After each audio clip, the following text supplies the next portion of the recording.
നമസ്കാരം. സകലമാന കേരളത്തിലേക്ക് സ്വാഗതം. നോക്കാം ആദ്യം പ്രധാന വാർത്തകൾ.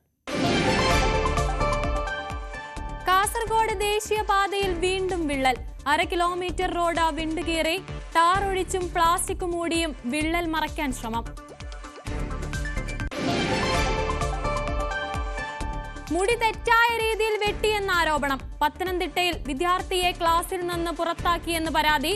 സ്കൂളിന്റെ അച്ചടക്കം ലംഘിച്ചെന്ന് പ്രിൻസിപ്പാൾ. തെറ്റ് ആവർത്തിക്കില്ലെന്ന സ്കൂൾ ഉറപ്പ് നൽകിയതായി രക്ഷിതാവ്. അടിമാലി ഗവൺമെന്റ് സ്കൂളിൽ ഇംഗ്ലീഷ് ഡിവിഷൻ നിർത്തലാക്കിയതിൽ പ്രതിഷേധം. രക്ഷിതാക്കൾക്ക് അറിയിപ്പ് ലഭിച്ചത് 3 ദിവസം മുൻപ്. പൂർണ്ണമായി നിർത്തിയിട്ടില്ലെന്ന പ്രധാനാധ്യാപികയുടെ ഉറപ്പ്.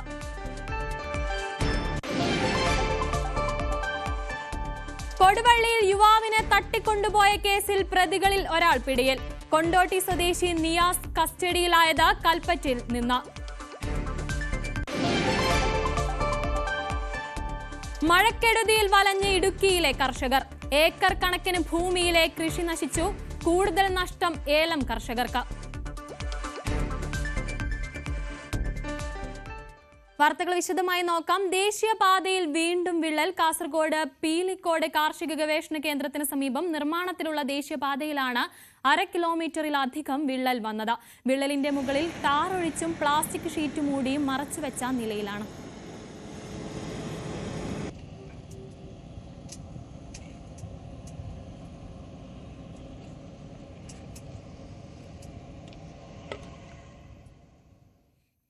പ്രവേശനോത്സവ ദിനത്തിൽ വിദ്യാർത്ഥിയെ ക്ലാസ്സിൽ കയറ്റാതെ മണിക്കൂറുകളോളം പുറത്തു നിർത്തിയതായി പരാതി.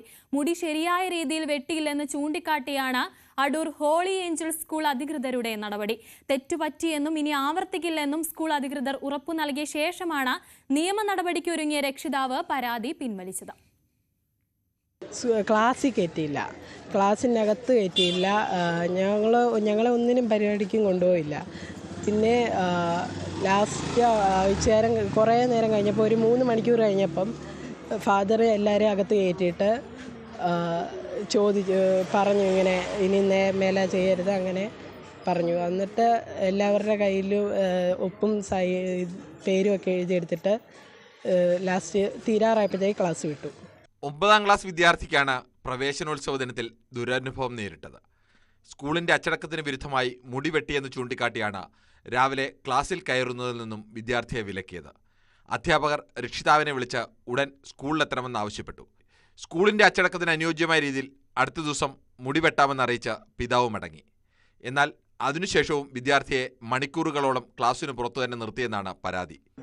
രാവിലെ കുഞ്ഞിനെ സ്കൂളിൽ കൊണ്ടുവിട്ടു. ഇന്നലെ അവൻ്റെ മുടിയൊക്കെ ഞാൻ കൊണ്ടുപോയി വെട്ടിച്ചു.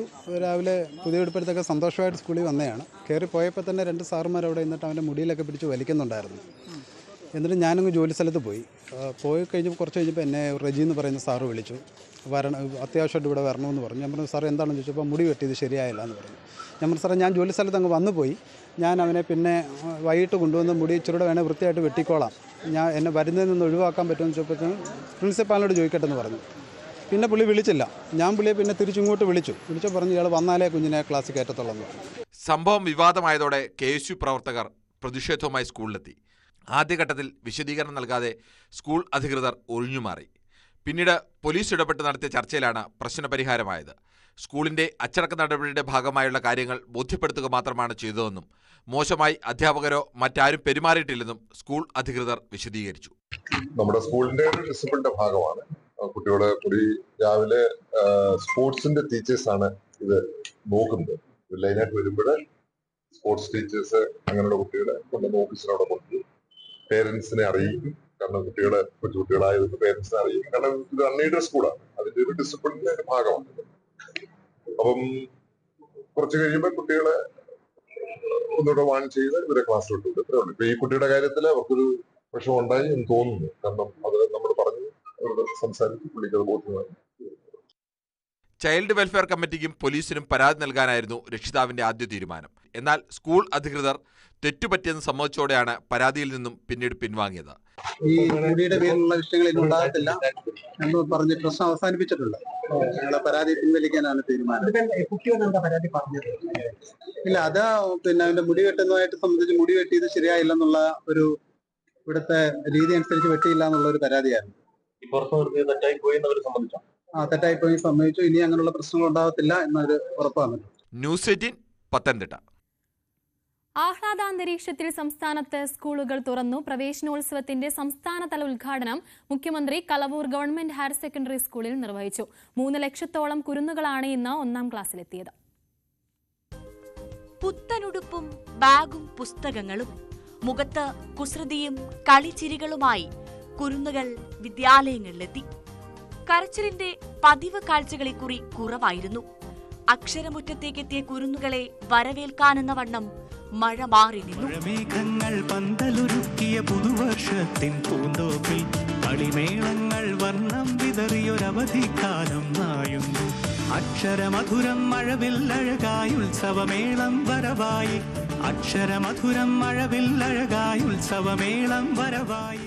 മധുരവും കളിപ്പാട്ടങ്ങളും മാജിക്കുമൊക്കെയായി സ്കൂളുകളിൽ നവാഗതർക്കായി വിപുലമായ ഒരുക്കങ്ങളായിരുന്നു.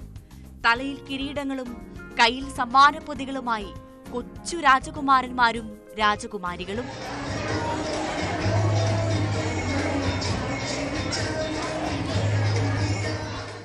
സഹജീവികളോട് സ്നേഹമുള്ളവരായി കുട്ടികൾ വളരണമെന്ന മുഖ്യമന്ത്രി. അറിവ് അവരവരുടെ മാത്രം ഒതുങ്ങി നിൽക്കേണ്ടതല്ല. നമ്മുടെ സമൂഹത്തിന് ഉപകരിക്കത്തക്ക രീതിയിൽ അത് വിനിയോഗിക്കാനുള്ള ഒരു മനസ്സ് സൃഷ്ടിക്കാനാവണം. അതിനെല്ലാം ഉതകുന്ന തരത്തിൽ അറിവെത്തിയാൽ മാത്രമേ ഉദ്ദേശിക്കുന്ന തരത്തിലുള്ള സാഫല്യത്തിൽ അറിവെത്തുകയുള്ളൂ. അധ്യാപന രീതിയിലടക്കം ഒട്ടേറെ മാറ്റങ്ങളുമായാണ് ഇത്തവണ അധ്യയന വർഷം ആരംഭിച്ചത്. നാളെ മുതൽ 2 ആഴ്ചക്കാലം പഴയ അറിവുകൾ പുതുക്കലാണ്. ഒപ്പം പൗരബോധം ഉളവാക്കുന്ന വിഷയങ്ങളും പഠിപ്പിക്കും. ജൂൺ മാസം 4-ാം തീയതി റോഡ് നിയമങ്ങൾക്ക് പുറമെ സ്കൂൾ വാഹനങ്ങളിൽ കയറുമ്പോഴും ഇറങ്ങുമ്പോഴും യാത്ര ചെയ്യുമ്പോഴും പാലിക്കേണ്ട കാര്യങ്ങളെ സംബന്ധിച്ചിടത്തോളം പഠിപ്പിക്കും. സർക്കാർ എയ്ഡഡ് ഹൈസ്കൂളുകളിൽ അരമണിക്കൂർ പ്രവൃത്തി സമയം കൂടും. രാവിലെയും വൈകിട്ടുമായി 15 മിനിറ്റ് വീതമാണ് കൂട്ടുക. ഇതോടെ പ്രവൃത്തി സമയം രാവിലെ 9:45 മുതൽ വൈകിട്ട് 4:15 വരെയാകും. ആദ്യ ദിവസങ്ങളിൽ മൂല്യബോധന ക്ലാസുകളാകും കുട്ടികൾക്ക് നൽകുക. സർക്കാർ എയ്ഡഡ് അൺഎയ്ഡഡ് മേഖലകളിലായി 12,948 സ്കൂളുകളിൽ 1 മുതൽ 10 വരെ ക്ലാസുകളിലായി 36 ലക്ഷത്തോളം കുട്ടികൾ സ്കൂളുകളിലെത്തി.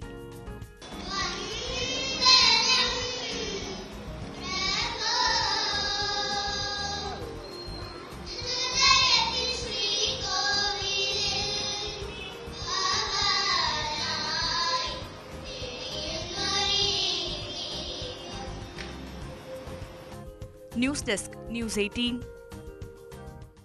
പ്രവേശനോത്സവ ഗാനത്തിന് നൃത്താവിഷ്കാരം ഒരുക്കിയത് കൊട്ടാരക്കരയിലെ പുത്തൂർ ഹയർ സെക്കൻഡറി സ്കൂളിലെ വിദ്യാർത്ഥിനികളാണ്. ഗാനം എഴുതിയ ഭദ്രഹരി കുട്ടികളുടെ ഫൈനൽ റിഹേഴ്സൽ കാണാനും എത്തിയിരുന്നു. സർക്കാർ വിദ്യാലയത്തിലെ 9ാം ക്ലാസ്സിലെ വിദ്യാർത്ഥിനികളാണ് നൃത്താവിഷ്കാരം ഒരുക്കിയത്. എസ് വിനീഷ് തയ്യാറാക്കിയ റിപ്പോർട്ട് കാണാം. മഴമേഘങ്ങൾ പന്തലൊരുക്കിയ പുതുവർഷത്തിൻ പൂന്തോപ്പിൽ എന്ന മനോഹര ഗാനത്തിനാണ് ഇവർ ചുവടുവെക്കുന്നത്.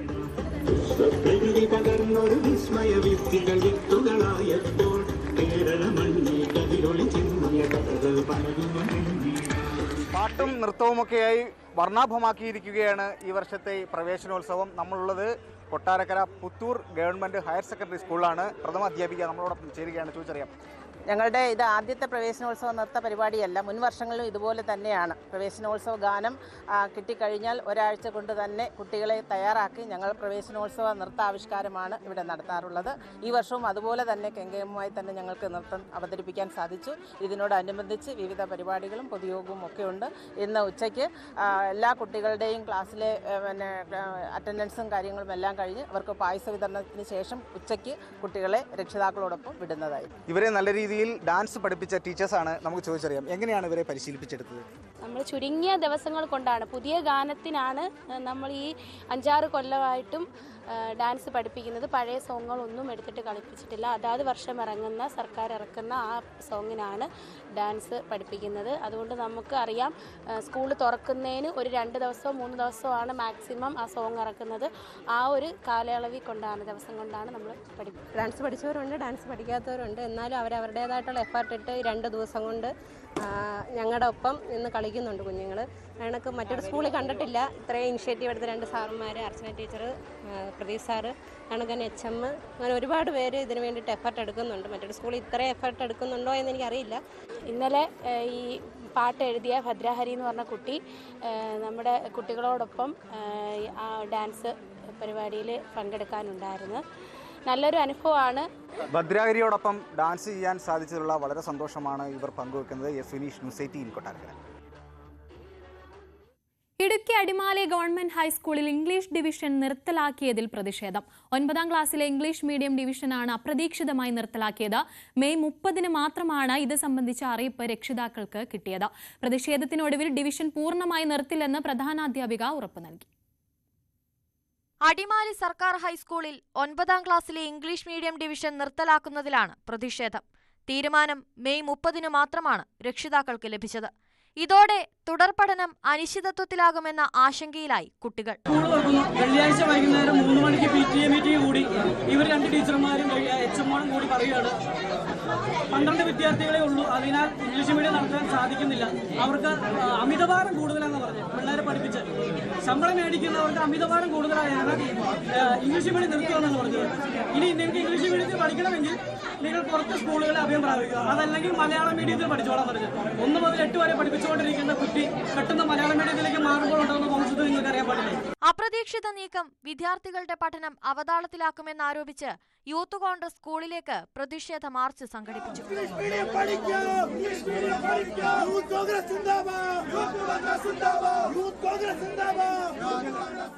തുടർന്ന് നടത്തിയ ചർച്ചയിൽ തൽസ്ഥിതി തുടരുമെന്ന് അധികൃതർ ഉറപ്പു നൽകി.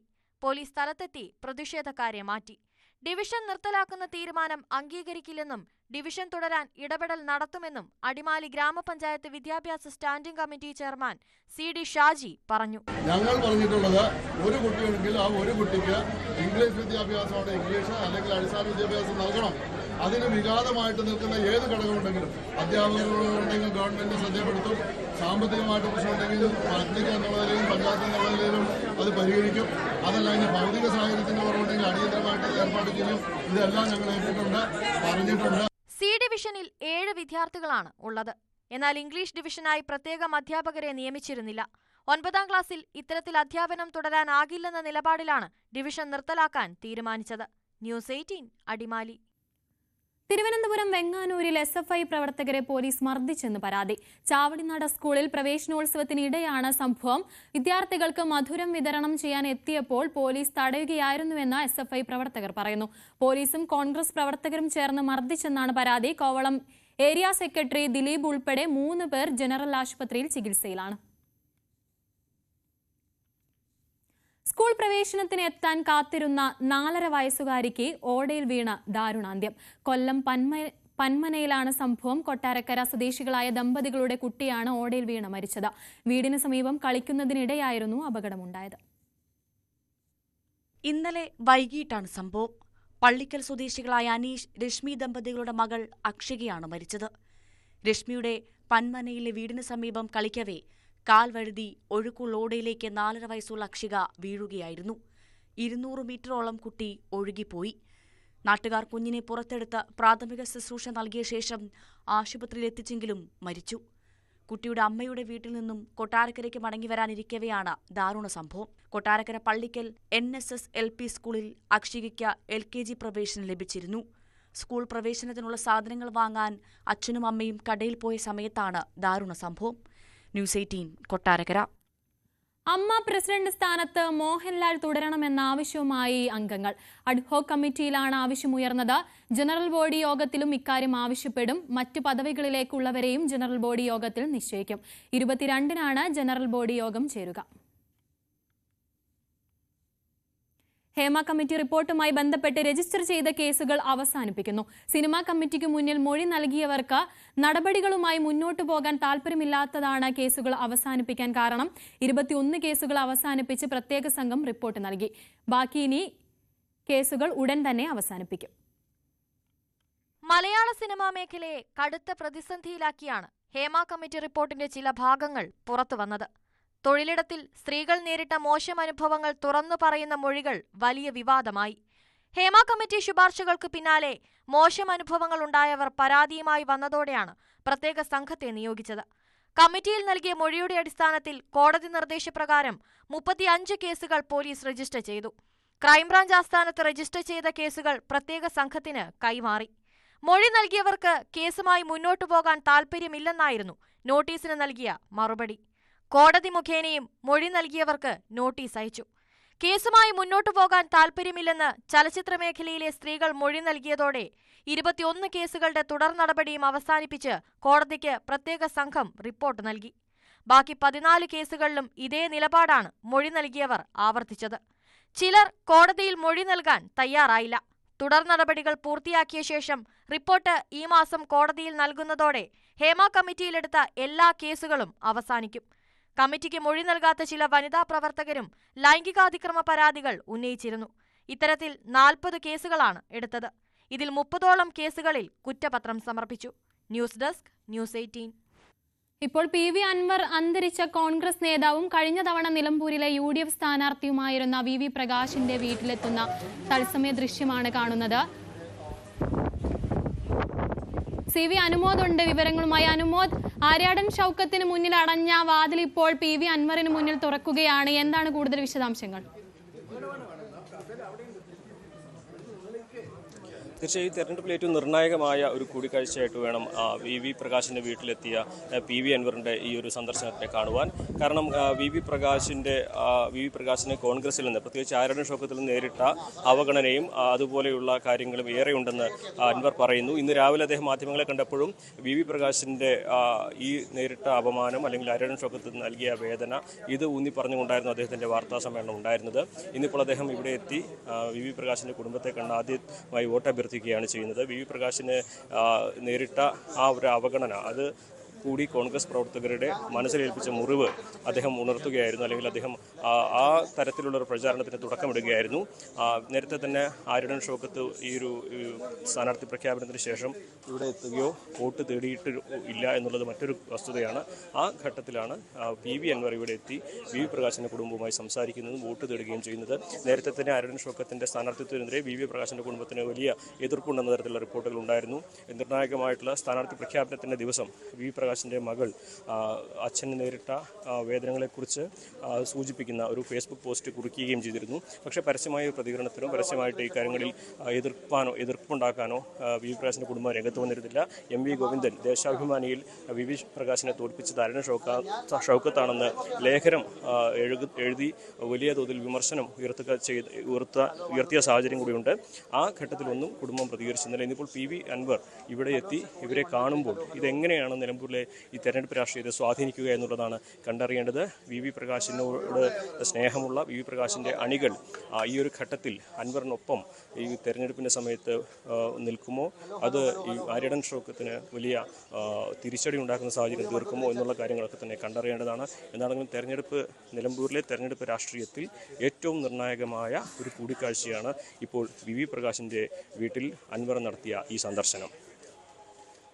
അതെ, നിലമ്പൂർ ഉപതെരഞ്ഞെടുപ്പിന്റെ പശ്ചാത്തലത്തിൽ PV അൻവറിന്റെ സന്ദർശനം ഏറ്റവും നിർണായകമായ ഒരു ഘട്ടം തന്നെയാണ്. ആര്യാടൻ ഷൗക്കത്തിന് മുന്നിൽ അടഞ്ഞ വാതിൽ ഇപ്പോൾ PV അൻവറിന്റെ മുന്നിൽ തുറന്നിരിക്കുകയാണ്. പ്രത്യക്ഷ പരാമർശങ്ങൾക്കൊന്നും തന്നെ വന്നിട്ടില്ല എങ്കിലും പരോക്ഷമായി പലപ്പോഴും ആര്യാടൻ ഷൗക്കത്തിന്റെ സ്ഥാനാർത്ഥിത്വത്തെ എതിർക്കുകയായിരുന്നു. VV പ്രകാശിന്റെ മകളുടെ അടക്കമുള്ള ഫേസ്ബുക്ക് പോസ്റ്റും നമ്മൾ കണ്ടതാണ്. CV അനുമോദാണ് വിവരങ്ങളുമായി നൽകിയത്. മറ്റു വാർത്തയിലേക്ക്. കൃത്യമായി കോവിഡ് കണക്കുകൾ റിപ്പോർട്ട് ചെയ്യുന്നതുകൊണ്ടാണ് കേരളത്തിൽ രോഗബാധിതർ കൂടുന്നതെന്ന് മന്ത്രി വീണ ജോർജ്. ആശങ്കപ്പെടേണ്ട സാഹചര്യമില്ല. വ്യാപനശേഷി കൂടുതലാണെങ്കിലും രോഗ തീവ്രത കുറവാണ്. മറ്റു രോഗങ്ങൾ ഉള്ളവർ പൊതുസ്ഥലങ്ങളിൽ മാസ്ക് ധരിക്കണമെന്നും അനാവശ്യ ആശുപത്രി സന്ദർശനങ്ങൾ ഒഴിവാക്കണമെന്നും മന്ത്രി പറഞ്ഞു. കോഴിക്കോട് കൊടുവള്ളിയിൽ നിന്നും യുവാവിനെ തട്ടിക്കൊണ്ടുപോയ കേസിലെ പ്രതികളിൽ ഒരാൾ പിടിയിൽ. തട്ടിക്കൊണ്ടുപോകാനെത്തിയ 2 പേരിൽ ഒരാളായ കൊണ്ടോട്ടി സ്വദേശി മുഹമ്മദ് നിയാസ് ആണ് പിടിയിലായത്. കൽപ്പറ്റയിൽ നിന്നാണ് ഇയാൾ പിടിയിലായത്. തട്ടിക്കൊണ്ടുപോയ അനൂസ് റോഷനെ കഴിഞ്ഞ മാസം 22-നാണ് കൊണ്ടോട്ടിയിൽ സംഘം ഉപേക്ഷിച്ച് കടന്നത്. മൈസൂരിൽ നിന്നും കൊണ്ടോട്ടിയിൽ എത്തിച്ച ടാക്സി ഡ്രൈവറെ അന്ന് പോലീസ് പിടികൂടിയിരുന്നു. കോഴിക്കോട് ഇരുവഴിഞ്ഞി പുഴയിൽ വൻതോതിൽ അറവ് മാലിന്യം തള്ളി നിരവധി കുടുംബങ്ങൾ ആശ്രയിക്കുന്ന പുഴ മലിനമായതോടെ പ്രതിഷേധവും ശക്തമാണ്. പരിശോധനയിൽ മാലിന്യം തള്ളിയ സംഘത്തിന്റെ CCTV ദൃശ്യവും ലഭിച്ചു. ഇവരെ കേന്ദ്രീകരിച്ച് അന്വേഷണം നടക്കുകയാണ് നിലവിൽ ചെയ്യുന്നത്. അരീക്കോട് പാലത്തിന് സമീപത്തു നിന്നാണ് പുഴയിലേക്ക് മാലിന്യം തള്ളിയത്. നൂറുകണക്കിന് കുടുംബങ്ങൾ കുടിവെള്ളത്തിനടക്കം ആശ്രയിക്കുന്ന പുഴയിലാണ് ലോഡ് കണക്കിന് മാലിന്യം തള്ളിയത്. ഇതിന് സമീപത്തായി പമ്പ് ഹൗസുമുണ്ട്. പ്രദേശത്ത് അസഹ്യമായ ദുർഗന്ധമാണ്. നാട്ടുകാർ മുക്കം പോലീസിലും കാരശ്ശേരി പഞ്ചായത്തിലും പരാതി നൽകി.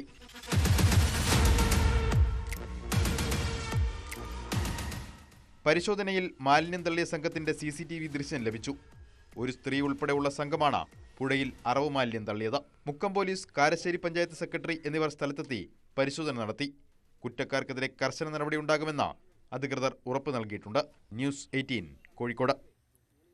ആശുപത്രി ക്യാന്റീനിലെ ഭക്ഷണത്തിൽ പുഴുവെന്ന് പരാതി. കൊല്ലത്തെ NS സഹകരണ ആശുപത്രിയിലെ ക്യാന്റീനെതിരെയാണ് പരാതി വന്നത്. ചികിത്സയിലിരുന്ന യുവാവ് ക്യാന്റീനിൽ നിന്ന് വാങ്ങിയ ദോശയും സാമ്പാറും കഴിക്കുമ്പോഴാണ് ഭക്ഷണത്തിൽ പുഴുവിനെ കണ്ടത്. ക്യാൻസർ രോഗിയായ കരിക്കോട് സ്വദേശി അൽഫാസിന് ഭക്ഷണം കഴിച്ച ശേഷം വയറുവേദന അനുഭവപ്പെട്ടതിനെ തുടർന്ന് ചികിത്സയിലാണ്. സംഭവം ക്യാന്റീൻ ജീവനക്കാരോടും ആശുപത്രി അധികൃതരോടും പറഞ്ഞപ്പോൾ മോശം അനുഭവമാണ് ഉണ്ടായതെന്നും കുടുംബം പറയുന്നുണ്ട്. പോലീസിൽ നൽകിയ പരാതിയിലും ഇത് പരാമർശിക്കുന്നുണ്ട്. Border security force Malayali association കേരളയുടെ 4ാമത്തെ general body meeting Pathanamthitta town ഹാളിൽ നടന്നു. സ്റ്റേറ്റ് ജനറൽ സെക്രട്ടറി അനിൽകുമാർ KJയുടെ അധ്യക്ഷതയിൽ സ്റ്റേറ്റ് പ്രസിഡന്റ് ഹരിചന്ദ്രൻ നായർ ഉദ്ഘാടനം നിർവഹിച്ചു. വിരമിച്ച 65 വയസ്സിന് മുകളിലുള്ള എല്ലാ അംഗങ്ങളെയും ചടങ്ങിൽ ആദരിച്ചു. പാലക്കാട് കാട്ടുപന്നിയിടിച്ചു ബൈക്ക് യാത്രികന് പരുക്ക്. കല്ലടിക്കോട് കരിമ്പ 3 ഏക്കർ കുഞ്ചീരത്ത് വീട്ടിൽ K സന്ദീപിനാണ് പരുക്കേറ്റത്. മരുതുംകാട് ആനക്കല്ലിന് സമീപത്തായിരുന്നു അപകടം. കഴിഞ്ഞ ദിവസം രാത്രിയാണ് അപകടം നടന്നത്. തിരുപ്പൂരിൽ ജോലി ചെയ്യുന്ന സന്ദീപ് വീട്ടിലേക്ക് വരുന്ന വഴിയായിരുന്നു അപകടമുണ്ടായത്. തോളെല്ലിന് പരുക്കേൽക്കുകയും പല്ലുകൾ നഷ്ടമാവുകയും ചെയ്തു. ഇത്തവണ നേരത്തെ എത്തിയ കാലവർഷം കവർന്നെടുത്തത് ഇടുക്കിയിലെ കർഷകരുടെ സ്വപ്നങ്ങൾ കൂടിയാണ്. അതിതീവ്ര മഴയ്ക്കൊപ്പം ശക്തമായ കാറ്റും വീശിയതോടെ ഏക്കർ കണക്കിന് ഭൂമിയിലെ കൃഷി പാടെ നശിച്ചു. ഏലം കാർഷിക മേഖലയിലാണ് ഏറ്റവും കൂടുതൽ നാശനഷ്ടം ഉണ്ടായിരിക്കുന്നത്.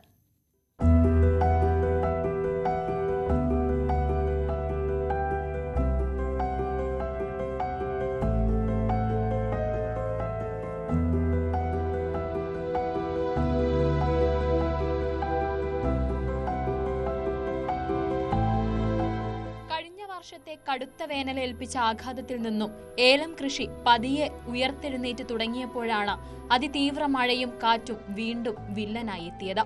കഴിഞ്ഞ ഒരാഴ്ചയായി പെയ്ത മഴയിൽ ഇടുക്കിയിലാകെ 1159 കർഷകരുടെ ഉടമസ്ഥതയിലുള്ള 200 ഹെക്ടർ ഭൂമിയിലെ ഏലം കൃഷി നശിച്ചതായാണ് പ്രാഥമിക നിഗമനം. 140 ലക്ഷം രൂപയുടെ നഷ്ടമുണ്ടായി.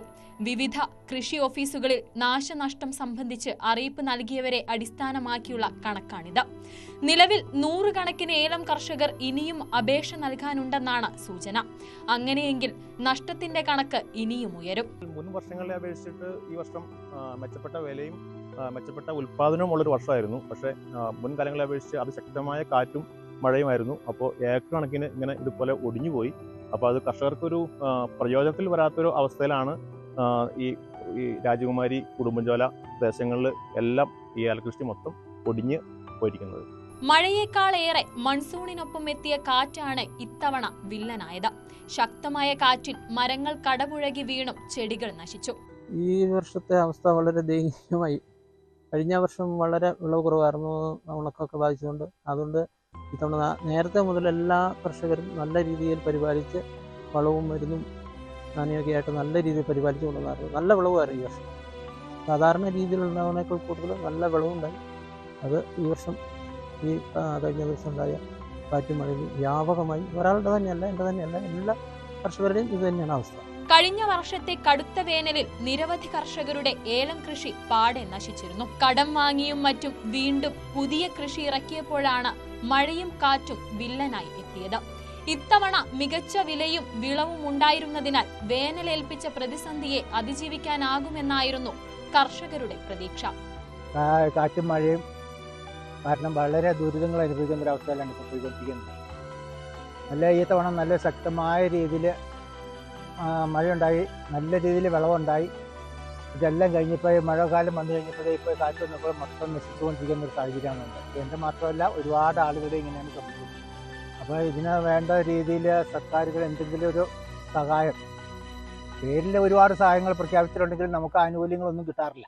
സർക്കാർ സംവിധാനങ്ങളുടെയോ സ്പൈസസ് ബോർഡിന്റെയോ സഹായം ഉണ്ടായാൽ മാത്രമേ പിടിച്ചു നിൽക്കാൻ സാധിക്കുകയുള്ളൂ എന്നും കർഷകർ പറയുന്നു.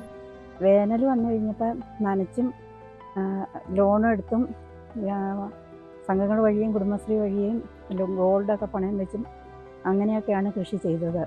നല്ല വിളവ് കിട്ടുമെന്നുള്ളൊരു പ്രതീക്ഷ വന്നപ്പോഴത്തേക്കും കാറ്റും മഴയും വന്ന് 3/4 ഭാഗം ഒടിച്ചു കളഞ്ഞു.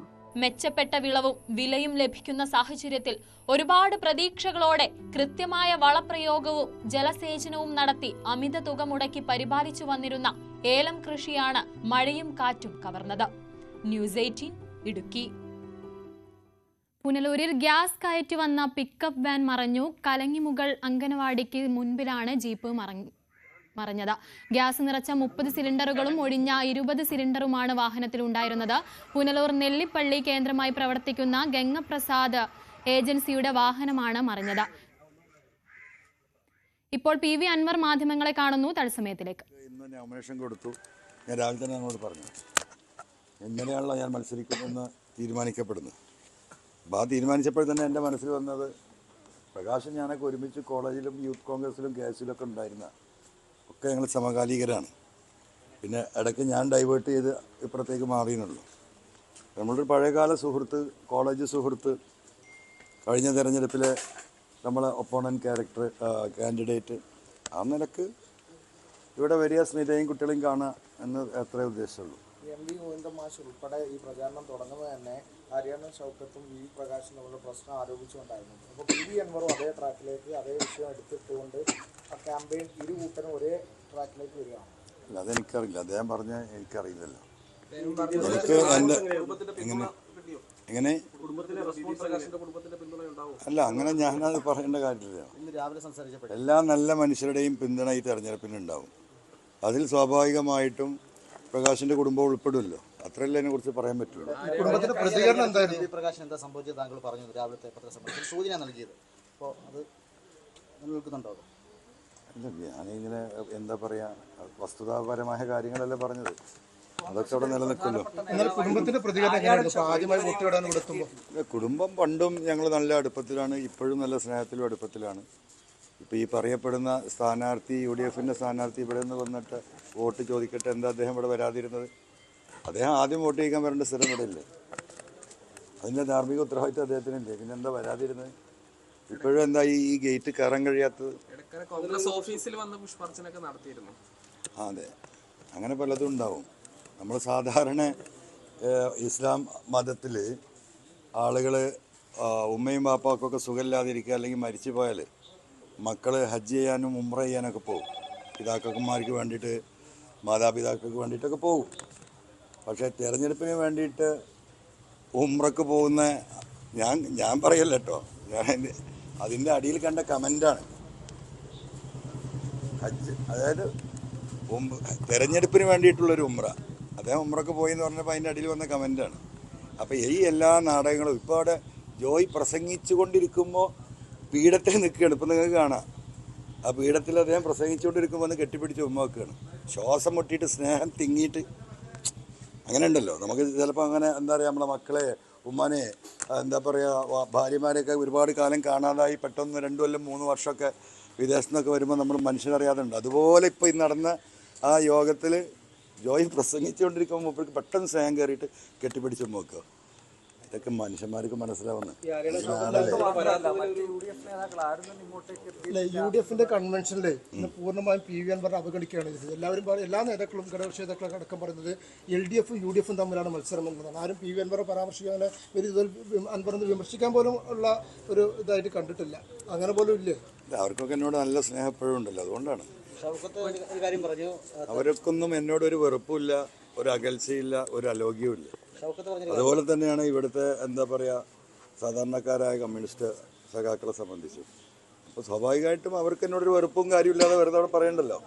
LDFും UDFും തമ്മിലാണോ മത്സരം? അപ്പോൾ വി പ്രകാശിന്റെ വീട്ടിലെത്തി മടങ്ങിയതിനു ശേഷം മാധ്യമങ്ങളെ കാണുകയായിരുന്നു PV അൻവർ. നോക്കാം സ്വർണം വെള്ളി നിരക്കുകൾ. കവിത ഗോൾഡ് ആൻഡ് ഡയമണ്ട്സ് ഇന്നത്തെ സ്വർണം വെള്ളി നിരക്കുകൾ നിങ്ങൾക്കായി സമർപ്പിക്കുന്നത് Kavitha gold and diamonds, the versatile jewellery. സ്വർണം 22 ക്യാരറ്റ് ഗ്രാമിന് 8,950 രൂപ, പവന് 71,600 രൂപ. 18 ക്യാരറ്റ് സ്വർണത്തിന് ഗ്രാം 7,370 രൂപ, പവന് 58,960 രൂപ. വെള്ളി ഗ്രാമിന് 110 രൂപ, കിലോയ്ക്ക് 1,10,10,000 രൂപ. കവിത ഗോൾഡ് ആൻഡ് ഡയമണ്ട്സ് ഇന്നത്തെ സ്വർണം വെള്ളി നിരക്കുകൾ നിങ്ങൾക്കായി സമർപ്പിച്ചത് Kavitha gold and diamonds, the versatile jewellery. സകലമാന കേരളം പൂർണ്ണമാകുന്നു. ഇടവേളയ്ക്ക് ശേഷം പ്രൈം ഡിബേറ്റ് കാണാം. മഞ്ജുഷ് ഗോപാൽ ചേരും.